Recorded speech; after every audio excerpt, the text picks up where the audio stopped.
So this is how to squat part 1. We're going to be talking about the pelvis and the rib cage positioning for the squat. So I've got Brandon here, and we're going to focus on just these two areas.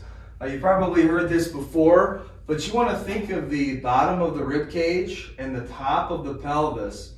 Draw a line that runs front to back on the bottom and on the top here.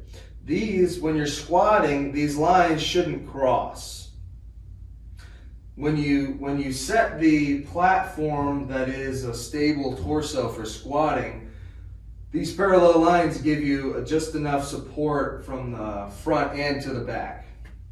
So most people, when they squat, they're anteriorly tilted. So basically he's just going to arch his back. And what you can see is that the lines they look a little off.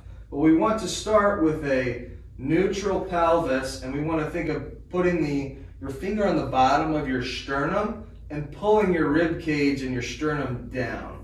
That's going to get these lines on the side here parallel to each other. So Brandon's going to go ahead and unrack the weight.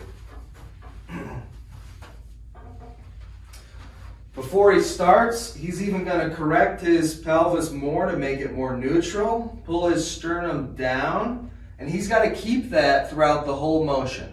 So I'm going to have him go all the way down until his thighs are at 90 degrees. Good, come back up.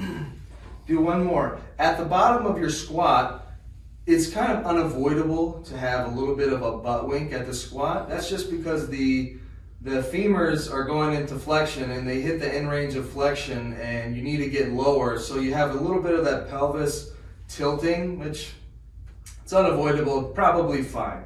But Brandon's doing a good job here. Now I want you to do a squat where you show him when you lose the rib cage position at the bottom. So the pelvis stays here, and at the bottom he arches way up to stay upright, and he loses some of that stability with those two lines not being parallel.